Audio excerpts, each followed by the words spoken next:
next comedian on the stage. He is also new to comedy college. It's first time he's gonna be on the stage. He's really funny. I watched his material. It's really awesome. Let's welcome Russell Taylor.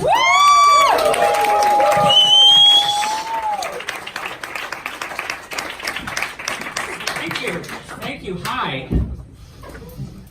I am worried a lot for all of us. I worry about that thing, that I dare not speak its name. That thing that doesn't give a shit about preserving the Earth's natural resources. Do you know what I'm talking about, that thing? Yes. That thing that with every infantile breath robs us more and more of our personal freedom. You know what I'm talking about? That thing, that parasite that is strangling our country and our planet. That's right, fuck children. Let's do it. I love children. I love them so much.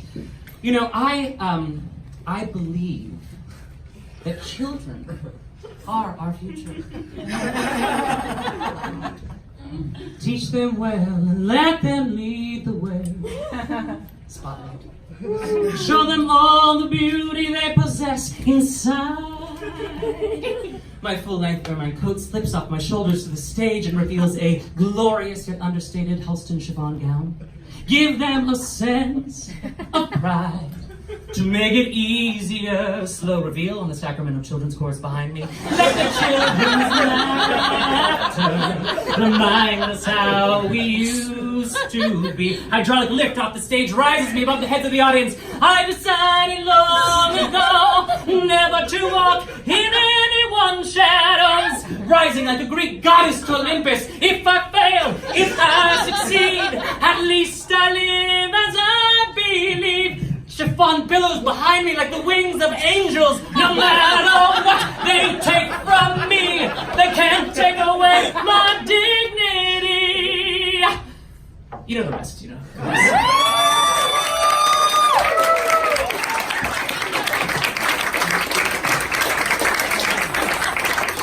So, I was in LA last week, and I have this Auntie Anna who lives in Redondo Beach. That's how she says her name, Auntie Anna. She has this transatlantic lockjaw, like that, which is weird for somebody born in Detroit. But she also has this outrageous sense of superiority, which is weird for somebody born in Detroit. But also, you know, according to all accounts, when she was young, she was just fucking stunning.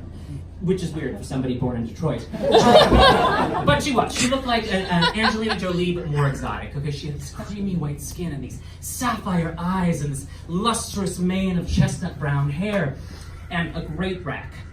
But she also was apparently just a bitter cock tease. So now she's 81 years old, tits at her sides like saddlebags, alone. And about 35 years ago, she sat down in her chair in her living room and decided never to get up again. So she's just getting fatter and fatter and fatter. I know.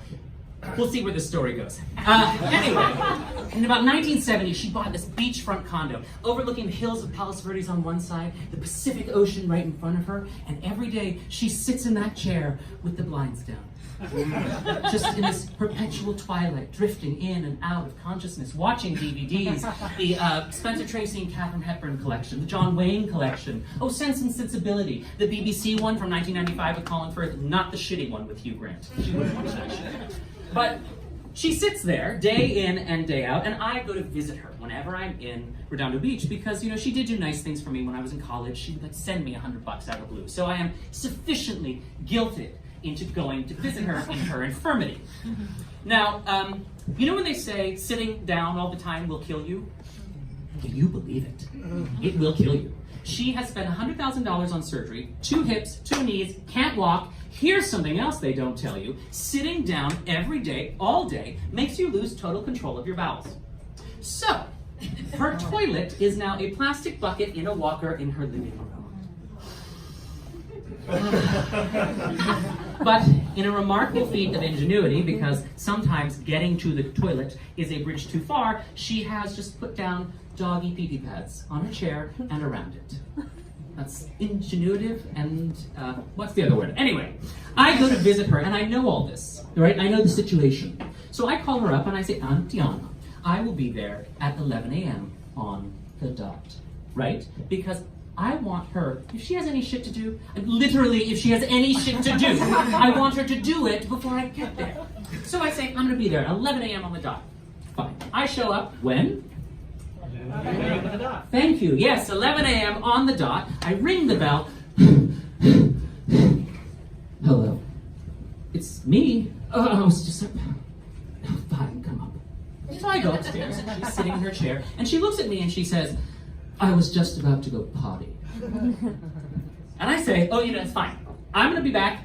Go potty. I'll be back in 30 minutes. I'm going to go have coffee. No. You stay. So I sit down, and we have some pleasant conversation where she says things like, how long are you planning on having that beard?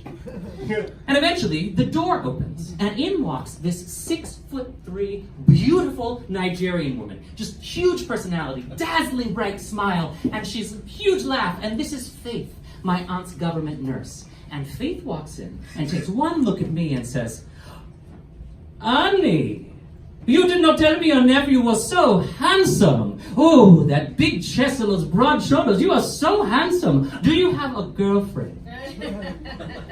Now, I don't know if you remember the diaphanous gown I was wearing just moments ago, but I do not have a girlfriend. And Auntie Anna knows this, but this goes on for 10 minutes. Do you have a girlfriend? Where is your girlfriend? Why do you not have a girlfriend? Finally, she turns to my Auntie Anna, and she says, Annie, we must get him a wife. What kind of women does he like? And, I'm thinking, the kind with a penis and a job. But I didn't say that, unfortunately. My Auntie Anna just looks at me with this glint in her eye. And then she goes, oh, the kind any normal man would like. And I think to myself, normal? Normal from a woman who just shit in her living room. Thank you very much.